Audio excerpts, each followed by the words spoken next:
evening and welcome tonight. Education Minister Adamu says students affected by the lingering ASUU strike should go ahead and sue the union as he denies getting a 2-week deadline to end the impasse. Academic Staff Union of Universities says it rejected government's offer on salary package because it was against the principle of collective bargaining.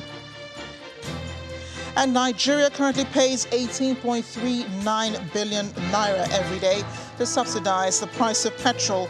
That's according to the Minister of Finance, Zainab Ahmed, as she meets with the House of Representatives ad hoc committee on petroleum subsidy. And on business news tonight, Nigeria's central bank governor says over 204 billion naira transactions have been conducted through the e-Naira channel within 9 months since its launch last year.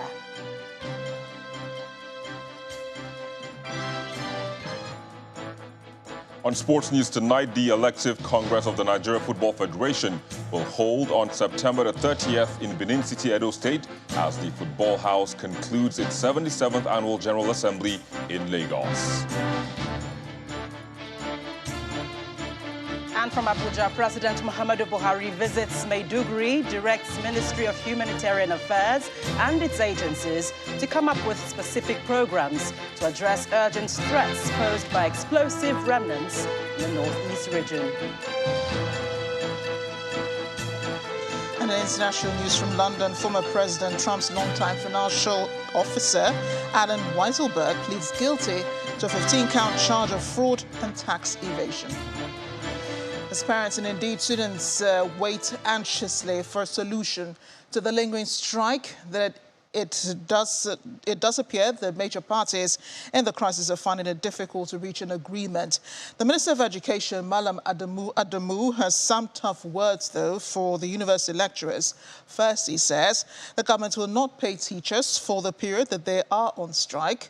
And that's not all. The minister is asking students who are affected by the strike action to go ahead and sue the union for the lingering strike.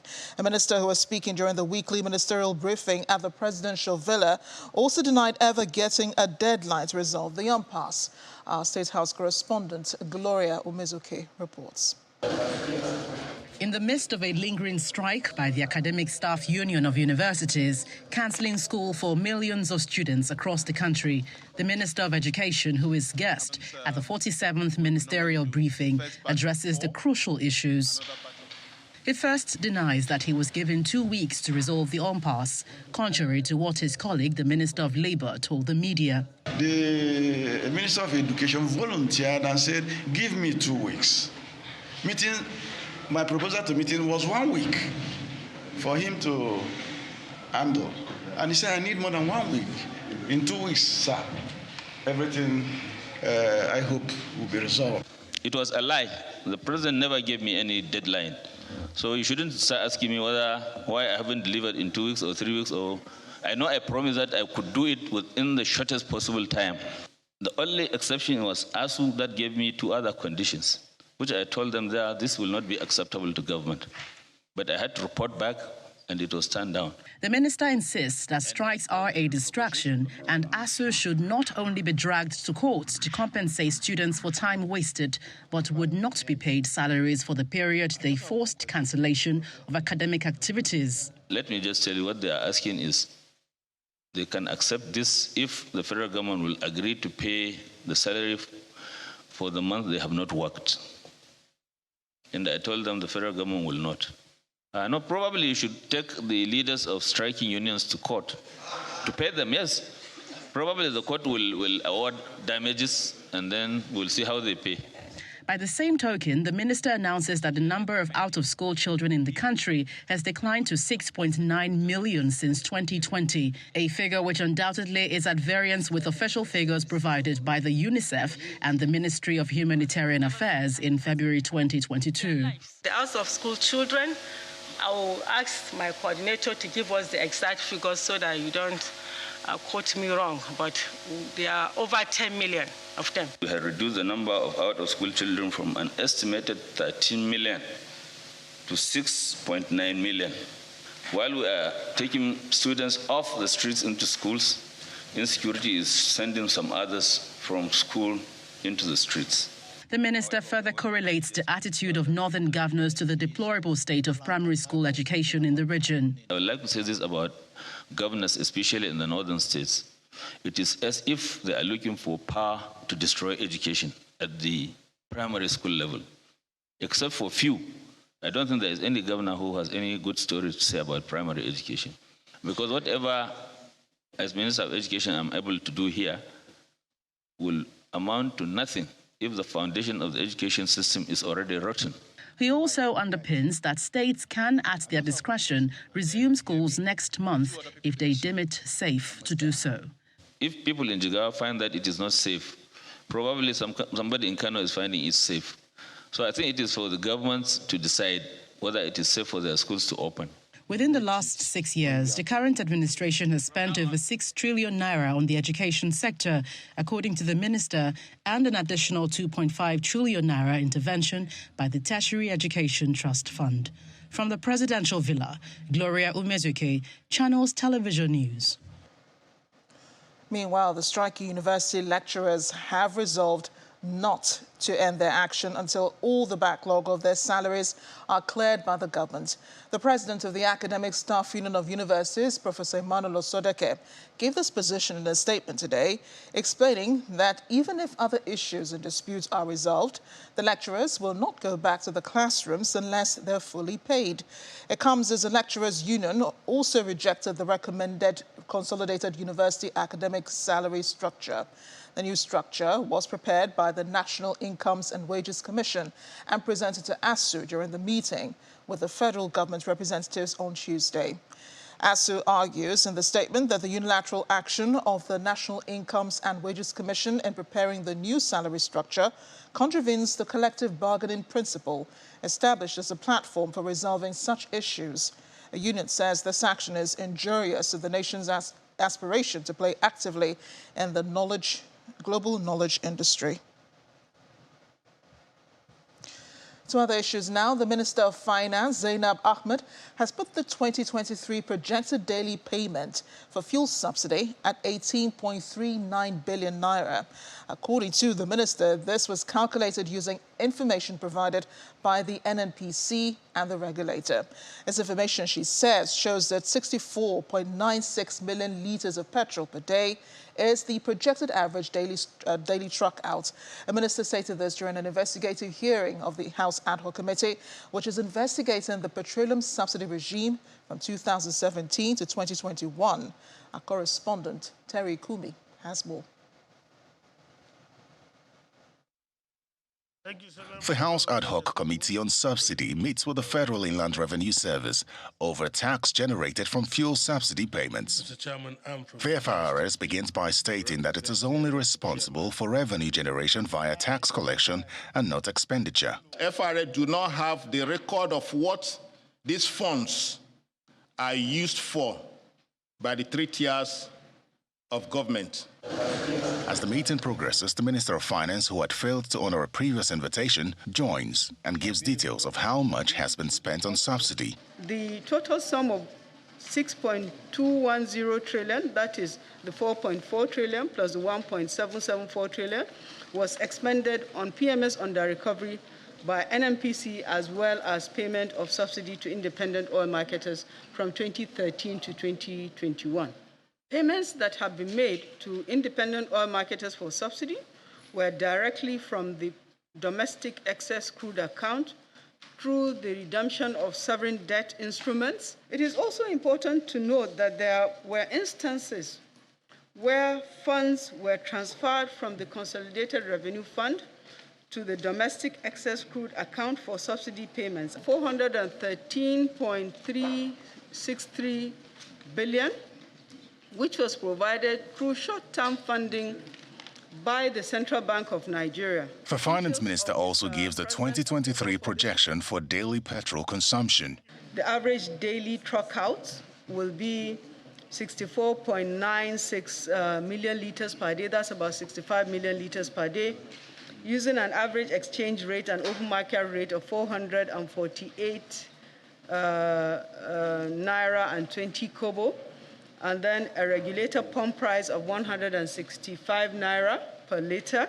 the total amount of subsidy per day is 18.397 billion naira per day. This figure is overblown, and I feel the ministry should have done the due diligence to be able to arrive at the, a relative acceptable consumption rate. Till next week, as lawmakers look to continue their meetings with the marketers and regulator to confirm or otherwise the figures presented by the Minister of Finance. Terry Ikumi, Channels Television News. So help me God. The convener of the Big Tent for Peter Obi Listening Clinic, Professor Pat Utomi, says the federal government should listen to stakeholders of different sectors of the economy to understand their needs. He made the statement at the maiden edition of a series of meetings to figure out how to improve service delivery in Nigeria. At the first meeting, the health sector was in focus. Our correspondent, Mary Alale Yusuf, reports.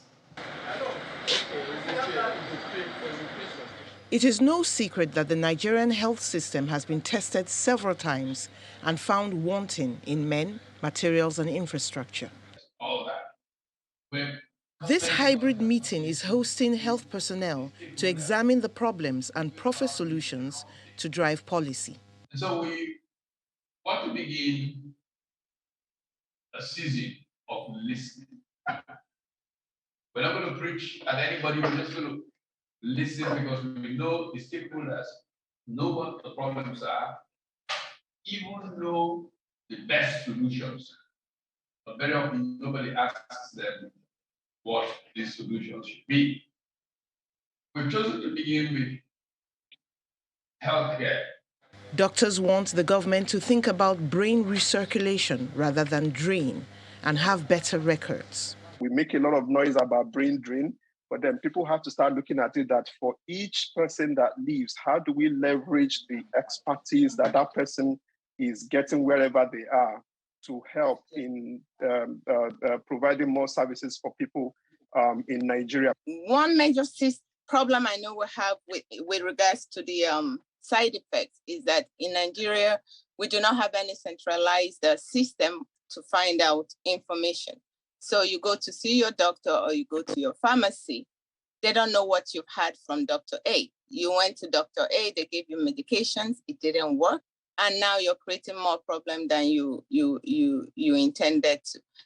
One problem that has dogged the health sector is professional rivalry, and participants say it's time for mutual respect and collaboration. One of the things I'm proposing is what we call advanced practice or expanding the roles of other healthcare professionals that are not doctors. For example, we need to actually, beef up the training for those community health extension workers up to a level where they can do lots of the stuff in the primary healthcare centers.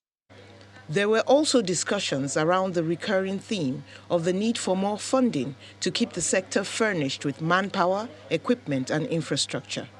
Mary Alale Yusuf, Channels Television News. Staying with health, the national woman leader of the All Progressives Congress, Mrs. Betta Edu, has embarked on a medical rescue mission to the National Hospital in Abuja as part of efforts to ameliorate the sufferings of the less privileged in the country.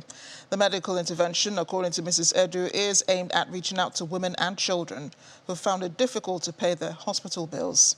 The national woman leader was conducted around the National Hospital in Abuja by the acting chief medical director of the hospital, paid the bills of 100 women and children.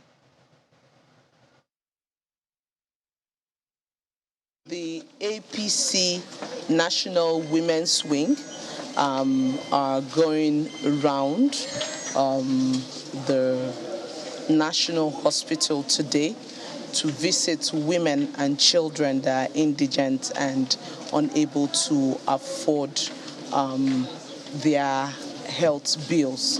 Of course, you know, the National Hospital is one of very strong health facilities that offer quality healthcare services to Nigerians, women, children, all alike. Part of our program is welfareism, where we offer help to people who need help, especially women and their children. So we're here today on behalf of the APC National Women's Wing. You can see all the APC women. We have met with the CMD, who we are highly impressed with the work that she's doing here in the National Hospital. She's a woman like us.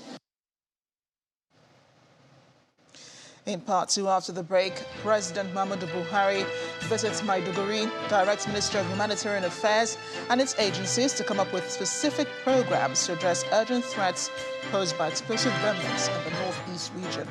That's in a moment. Please join us again.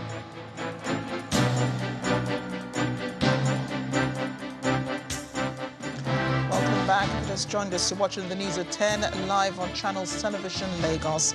Here's a reminder of our top stories.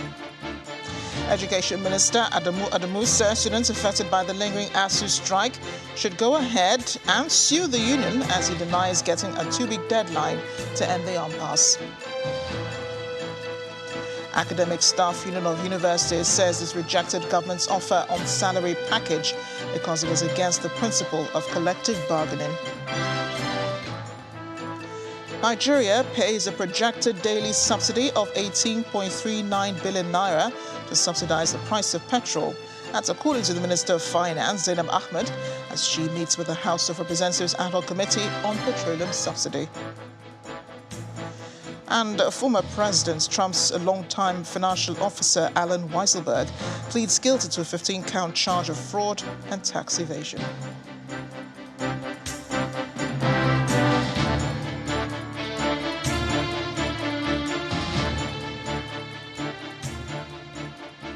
We continue here in Lagos as the construction of the Blue Rail project appears to be nearing completion with the launch of the final track beam at the site of the Marina station. The State Governor Babajide Sanwo-Olu, who witnessed the launch of the last beam, that's the T-beam, says a Blue Rail line will be delivered by December this year.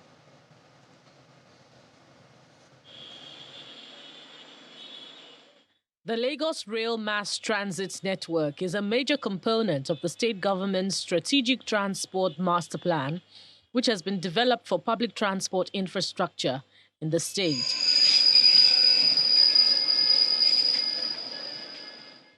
The 27-kilometer Blue Rail line is one of such, initiated during the administration of former Governor of Lagos, Babatunde Fashola, in 2012, with 13 stations from Okokomaiko to Marina.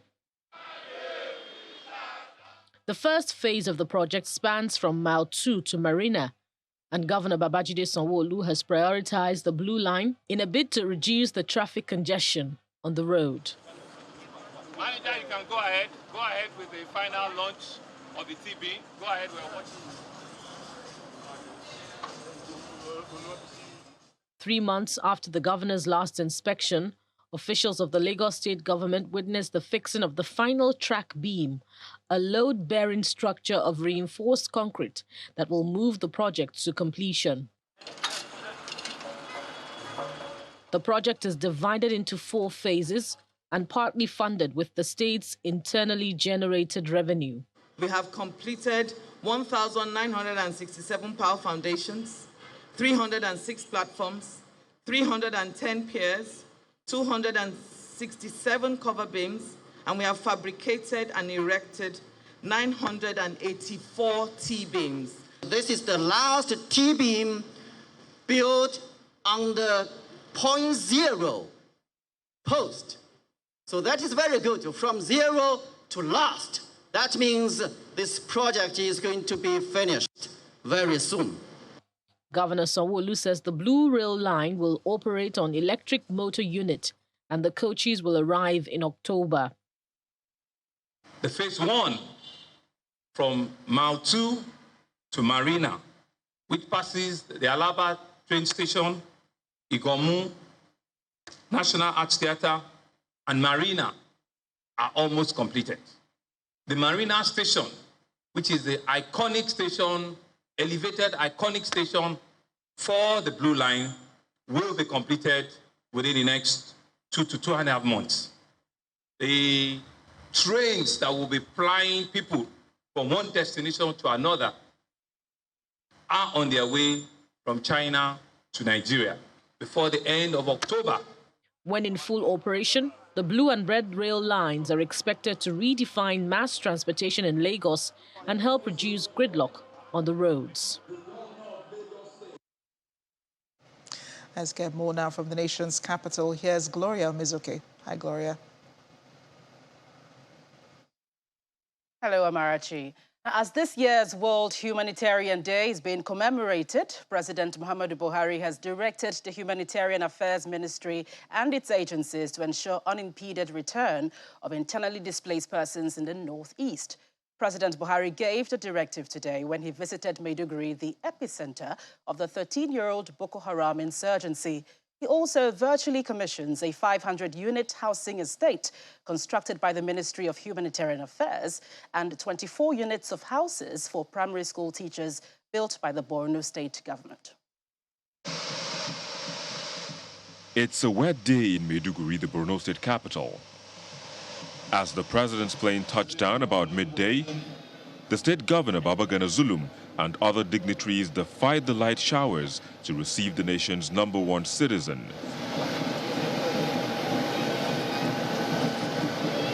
Before his arrival, vehicular and pedestrian movement was restricted across major roads within the state capital, notably roads leading to the Shehu's Palace, where many citizens eager to catch a glimpse of the president lined the streets, taking in the light showers. Security personnel could also be seen on the streets.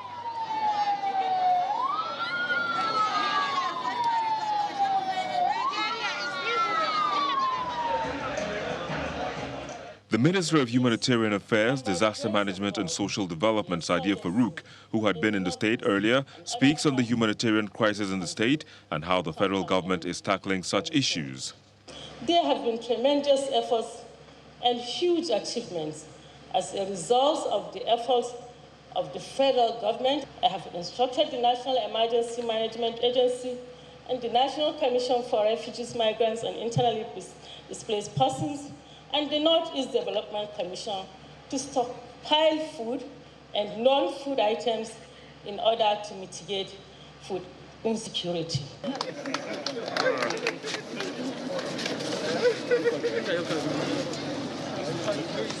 After commissioning the teachers' quarters at the Bulunkutu area of Maiduguri, President Muhammadu Buhari proceeded to the Shehu's Palace to pay homage before proceeding to the government house. At the government house, the president virtually commissions a 500-unit housing estate located at Mole community along Dambuabu Road. As people and as a government, we choose this day to also reaffirm our commitment to reduce the effect of disasters, climate change, and other misfortunes to Nigerians through the provision of succor and livelihood support for them to live a life of dignity and comfort. On this 2022 World Humanitarian Day and every other day, we stand and shall continue to stand in solidarity with humanitarian aid workers and recognize their tremendous service and sacrifice. The president rounded off his engagement by flagging off the distribution of relief materials to IDPs and vulnerable groups in Maiduguri. To legal matters now, a federal high court sitting in Abuja, presided over by Justice Ahmed Mohammed, sitting as a vacation judge, has declined to grant the interim order sought by the suspended General Secretary of the Nigerian Bar Association, Mrs. Joyce Odua, seeking to restrain the acting General Secretary of the association from performing the duties of the General Secretary following her suspension. The plaintiff is also seeking an order restraining the NBA from acting or relying on the resolution reached by the National Executive Committee and an order directing the Inspector General of Police to assist her in the discharge of her duties as General Secretary. The court, however, ordered that the respondents be put on notice and adjourned the suit to the 23rd of August, 2022 for hearing. Well, staying with the courts, a federal high court in Abuja has fixed October 12 for hearing in a suit seeking the disqualification of the All Progressives Congress presidential candidate Bola Ahmed Tinubu from contesting the 2023 presidential election over alleged certificate forgery. Justice Obiora Egwatu fixed dates to enable parties in the suit complete filing of their processes and exchange same as required by law before the adjourned date. At the resumed hearing, counsel to the Action Alliance, which instituted the suit, Mr. Opai Okairo, informed the court that he just received a notice on preliminary objection from Bola Tinubu, asking the court not to entertain the case against him on several grounds. In the preliminary objection, Bola Tinubu claims that the foundation for the certificate forgery suit against him is rooted in the 1999 electoral forms he submitted to the then electoral body and the report of the Lagos State House of Assembly, which has become statute barred. Counsel to the Action Alliance, however, informed the court that the claims of the former Lagos State government, especially on the statute barred position, would be adequately addressed in the subsequent proceedings.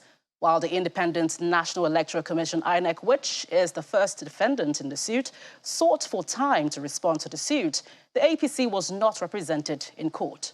Now, after listening to the parties, Justice Egwatu adjourned the suit to the 12th of October for parties to regularize their processes in order for proper hearing of the suit. A federal high court sitting in Abuja has struck out a suit seeking to nullify the submission of the name of Ademola Jackson Nuruddin Adeleke as the governorship candidate of the People's Democratic Party, PDP, in the July 26, 2022 governorship election in Osun State. Justice Obiora Egwatu struck out the suit on the grounds that the plaintiff, Mr. Awoyemi Lukman, lacked the local standing to institute the case. In the suit, the plaintiff, Awoyemi Lukman, dragged the Independent National Electoral Commission, INEC, PDP, and Senator Adeleke before the court, seeking an order to void and set aside the submission of Senator Adeleke's name to INEC on the grounds of alleged unlawful action. According to him, Senator Adeleke's name was hurriedly submitted by PDP on March 11, as against doing so before March 14 to 18, as contained in the INEC guidelines. Beyond striking out the suit on the grounds of local standing, Justice Egwatu also held that the court was statute barred, having been filed outside the 14 days stipulated by the Section 285 of the 1999 Constitution, that all pre-election suits must be filed within 14 days, whereas the instant suit was filed after 28 days.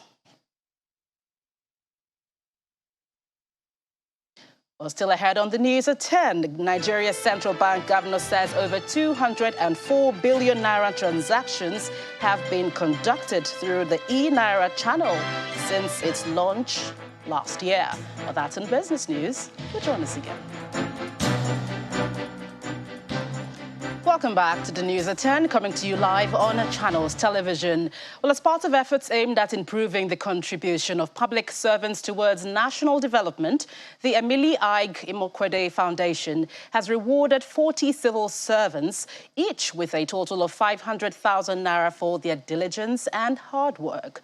Well, speaking at the award ceremony in Abuja, the chairman of the foundation, Mr. Ig Imokwede, promises to sustain the award, which he hopes will boost the federal government's initiative towards reforming the public sector. It's time to reward excellence and hard work, as 40 public servants who are blazing the trail in the civil service are on hand. Members of the private and government sector are around to witness the event. For some years now, the Ig Imokwede Foundation has been driving improved public service delivery and supporting the efforts of the public sector to increase its effectiveness to deliver on its mandate to the Nigerian people. Now renamed the Emily Ig Imokwede Award, the intervention plans to achieve an efficient civil service. And our foundation believes our theory of change is that if we go back to those days when the civil service, the public servant was the pride of our nation, and we invested heavily in them, of course, holding them accountable for that investment, Nigeria will restore its lost glory, so to speak. Not only would we stand by annual awards, but that we would, in a sense, enrich it financially by making sure that every of the 42 eligible winners of the awards would receive a 500,000 naira cash prize. The recipients will cut across all the ministries, file out one after the other to receive their reward, a check of 500,000 naira each. The gesture means no small feat at all for the head of the civil service of the Federation and the recipients as they pledge to carry on with the civil service reforms which aims at nation building. It's important for you all to realize that we're rewarding good work, but the good work cannot stop with this reward. There's a saying that says that when you reward good work, it means that you expect more from the person you have rewarded. We are now the defending champions for next year's award. Already, before I came here, when I announced in my office that I was coming for this cash award today, so all of them have started saying, the race has begun in my office actually, for the person who is going to, those who are going to be the nominees. The chairman of the foundation then speaks on the years of collaboration between the foundation and the office of the head of service. So one of our own reform objectives is to kind of get Nigeria to the point where the way we used to develop outstanding public servants, we should do it again. Let them have the best training, world-class training, whether locally, internationally. Let their salaries and wages be competitive. The Aigi Mokede Foundation focuses on the theory of change in the federal civil service and plans to keep up with interventions that will reform the system. Well, that's it from the nation's capital. It's back to you, Marachi. Thanks a lot, Gloria. We'll go straight on to Edo State, where the police command says it's continuing investigation into the discovery of 22 mummified bodies, including that of a child, in a building in Benin City, the Edo State capital, even as the owner of the premises is said to be on the run. The discovery and subsequent arrest of some suspects on Wednesday was a result of joint efforts by the police operatives and the Edo Security Vigilante Network. God's Care Mortuary Way is one of the streets off Ekenwa Road in Benin City, the Edo State capital. And right at the end of the street is what one could easily describe as a cute little house surrounded by lush greenery. But the exterior belies the horrific scenes and contents within it. On Wednesday evening, a shocking discovery of over 20 corpses was made within the building. The coordinator and men of the Edo Security Vigilante Network are on the ground. The first point of call. A kitchen, bedroom and bathroom are some of the rooms within the building. There's also space for an altar, yet there is more. Where you have the decomposed body.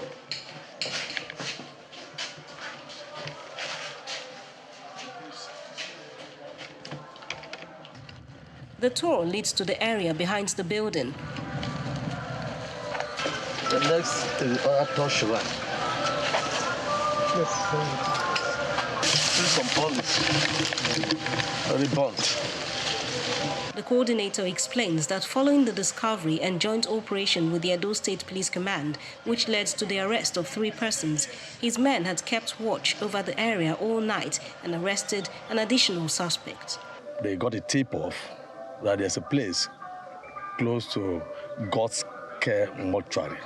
At the side of it, there's an uncompleted building that is ongoing. And when he left and got to that place with his men, his operatives under him, they now discovered that the house had some dead corpses, almost about 22, and a shrine too, some shrines. The area is subsequently cordoned off. Top officers of the Edo State Police Command thereafter revisit the scene with the suspects arrested the previous day. The person will get that place, tell him me pack come out. So he rent that side. So we come buy land for here, come build mortuary for here. This man shares some fresh information, disclosing that his mother's corpse is contained in the building in which he believes a mortuary was being run. November 26th, my mother died, 2021. So we took her to the mortuary at First Secular. Ever since I've not been there. So finally, when I went there, I didn't meet anybody there. And I called, I have their community, and I called them. They said they are at Ekenwa Road. The police, however, insists that essential requirements for it to qualify as a mortuary are missing. A mortuary must have basic facilities, modern facilities, for us to call it a mortuary. Thirdly, there was no signpost. A mortuary should have a signpost telling members of the public, customers, that they are open for such business. The command maintains it would continue investigation into the matter. Jessica Olubusere, Channels Television News. River State Governor Nyesom Wike has assured residents of the state that the multi-billion naira flyover project at Rumokuta will not be abandoned. The governor, who gave the assurance during the flag-off of the 11th flyover, said significant amount of money has been paid to the contractor to ensure the completion of the project. Special guest and former governor of Cross River State, Donald Dew, commended his host for embarking on people-oriented projects, referring to Governor Wike as a role model.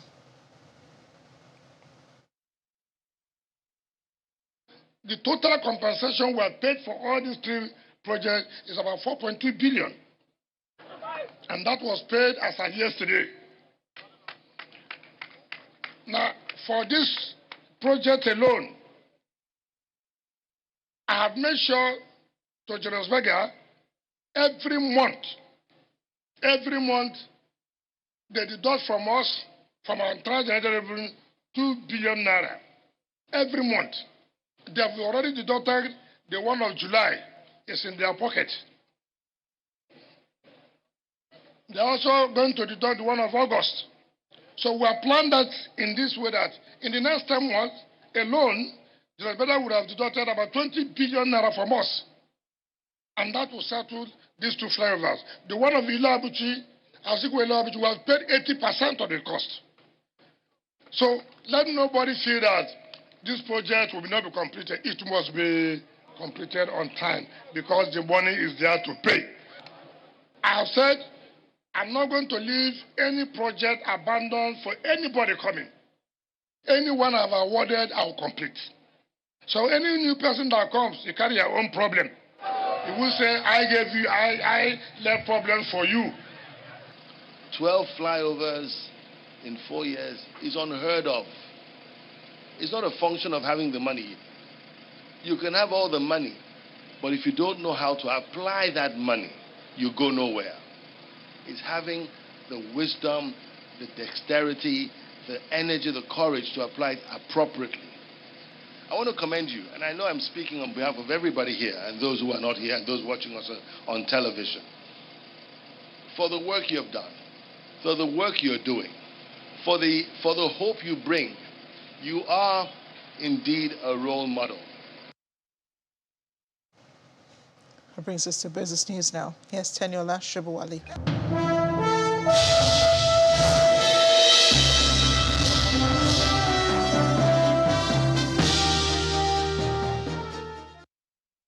Thanks a lot, Amarachi. Welcome to Business News. Transactions worth over 204 billion naira have been conducted through the e-Naira channel initiated 9 months ago by the Central Bank of Nigeria. And that's according to the CBN Governor, Mr. Godwin Emefiele. Speaking at the grand finale of the e-Naira Hackathon Challenge in Abuja, Governor Emefiele announced plans by the financial markets regulator to reach both the banked and unbanked Nigerians who have the apps on their mobile phones and enable them to conduct transactions using the device.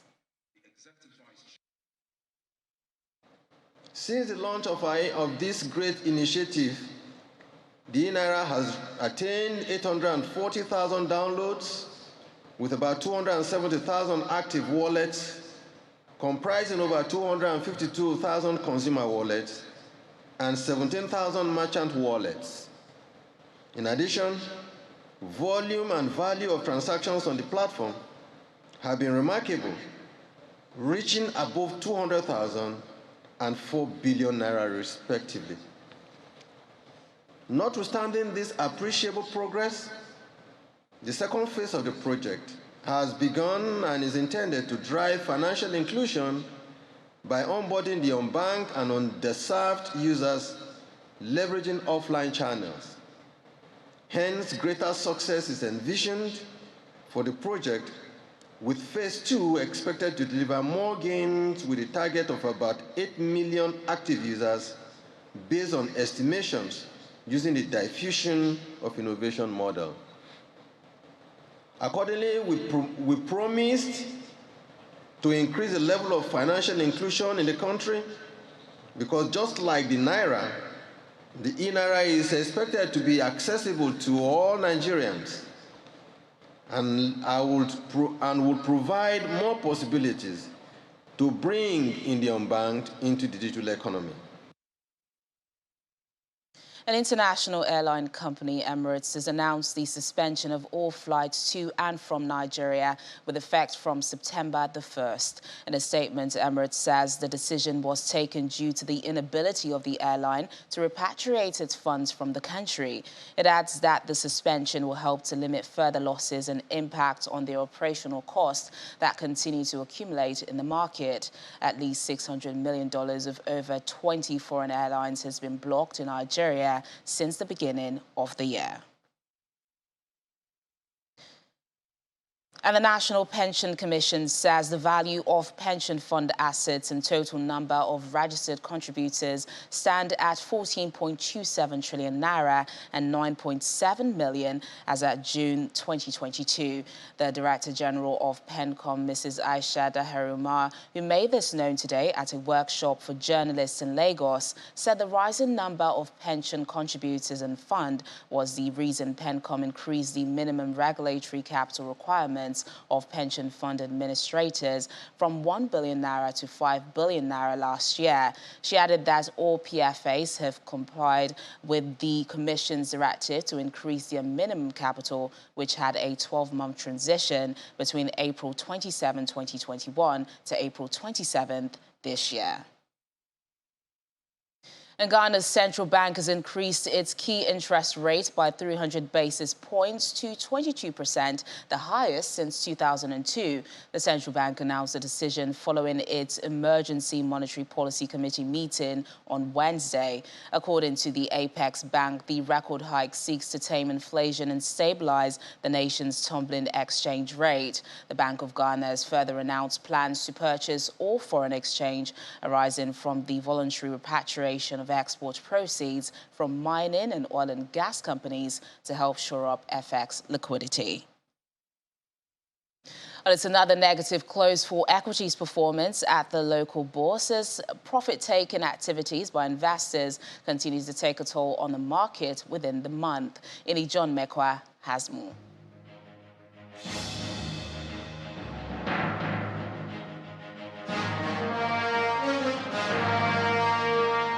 Thank you so much. Welcome to the stock market report. Well, it's a deeper fall on the all-share index of the NGX at the close of trade today. There you see a 0.29% shed of the all-share index. And so the 50,000 is looking further than what we used to have. 49,546. That is what we have at the close of trade today. Now, looking at the activity chart, it's mostly red today. Value went from 4 billion over yesterday to 2.65 billion, while deal has gone to 3,180. Not looking very nice with volume, just about 147. And of course, this brings the bear out. So in spite of this red market, the banking sector glides through in green. UBA gained 5 kobo, while Zenith gained 25 kobo. That's why we see the only green in the sectors today is the banking sector, my favorite.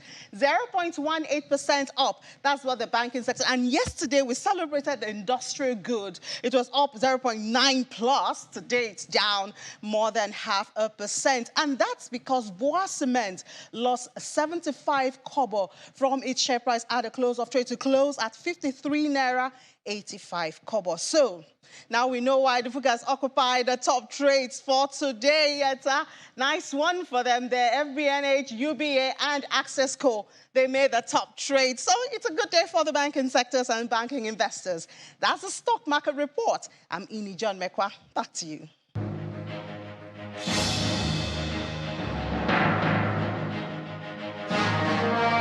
And that's Business News Tonight. I'm Teniola Shobowale. It's back to Amarachi for the rest of the news at 10.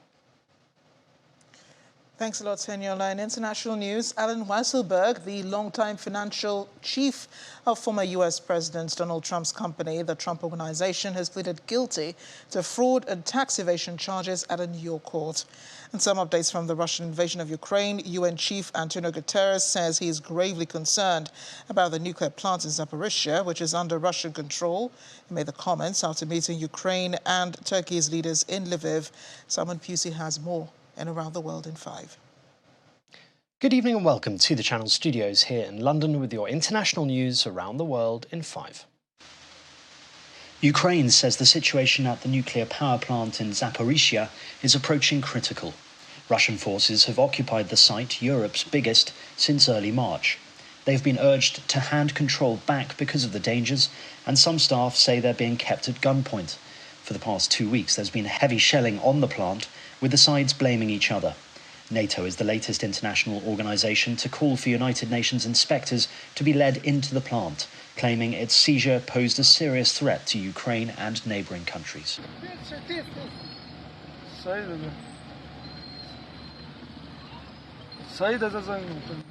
Security forces have sealed off the scene in Kabul, where a large blast ripped through a crowded mosque, killing 21 people. Police say another 33 people were injured in the Afghan capital. The blast occurred during evening prayers. The mosque's imam has been reported to be among the dead.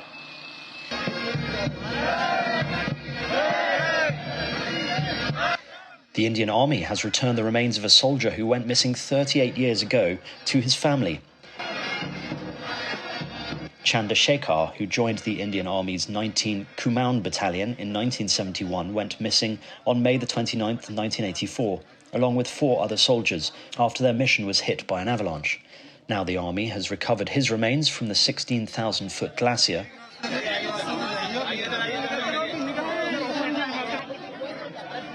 Uttarakhand Chief Minister Pushkar Singh Dhami laid a wreath and paid his respects. A former businessman suspected of being one of the masterminds behind the genocide in Rwanda is set to appear in The Hague. 87-year-old Felicien Kabuga was arrested in France 2 years ago after escaping arrest for more than 2 decades.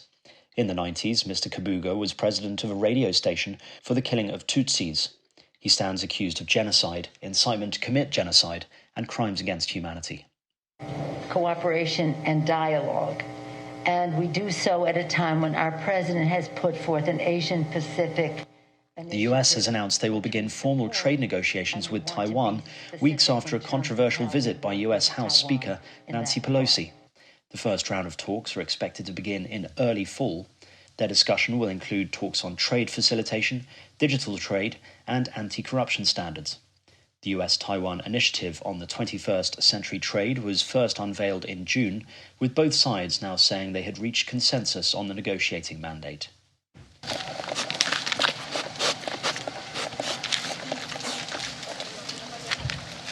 Authorities in Spain say they have no option but to capture and put down wild boar, as they have become too used to scavenging to live back in the wild, but still pose a danger to humans. Attracted by garbage bins and people feeding them, the wild boar wander or lie about in parks and suburban streets, often causing scooter and bicycle accidents or pestering people carrying shopping bags. Barcelona alone reported 1,200 incidents involving wild boar last year. Colombian pop star Shakira said the animals had attacked her and her son as they walked in a Barcelona park. Without capture, they learn the method, and they will stay there, they will have no competition, and the next year you will have more animals, you will have the same problem. And finally, 2 Argentine paddleboarders made the sighting of their lives when whales swam next to them in the coastal town of Monte Hermosa. Paddleboarders Valentin Vilaba and Diego Schultz told media they were surrounded by 12 whales for around an hour. The men, who did not identify the species of the whales, said they never felt fear, but instead an immense feeling of joy. And that's your international news around the world in 5. Now back to the Channel Studios in Lagos.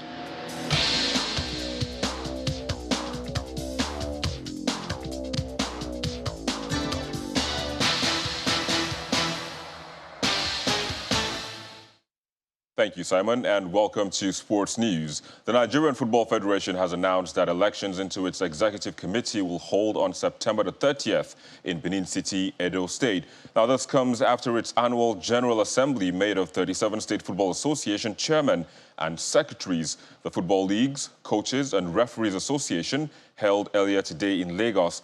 President of the Nigerian Football Federation, Amaju Pineku, confirmed to the General Assembly that he won't be seeking re-election, appears for total support for whoever will emerge as president of the country's football ruling house. And the Falconets of Nigeria will face the Netherlands in the quarterfinal of the FIFA Under-20 Women's World Cup in Costa Rica. The Nigerian girls finished top of Group C with 9 points after beating Canada 3-1. The team have conceded just 1 goal in 3 matches. In other quarterfinal pairings, Spain will face Mexico, Colombia will take on Brazil, Japan will face Group C runners-up France. And organizers of the FIFA World Cup Qatar 2022 tested the transportation system that has been put in place for the tournament earlier today. Around 1,300 buses on 9 routes took part in the test, which involved connecting downtown Doha with the stadia. Also part of the transport network tested were the metro and tram lines.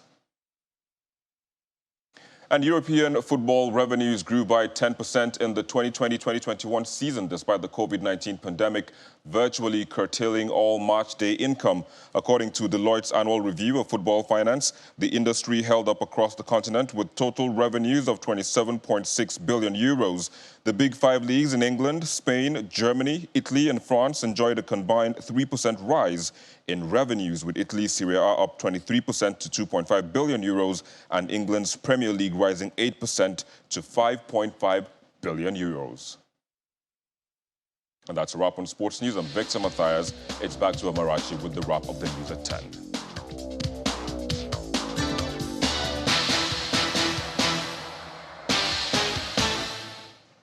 Thanks a lot, Victor. And the main news again. Education Minister Adamu told some students affected by the lingering ASUU strike to go ahead and sue the union. The minister was speaking at the presidential villa, also denied ever getting a 2-week deadline to end the impasse. Also today, the Academic Staff Union of Universities, ASUU, said it rejected government's offer on salary package because it was against the principle of collective bargaining. And that's it on the news at 10 tonight. Thanks for watching. I'm Amarachi Ubani. Good night and stay safe.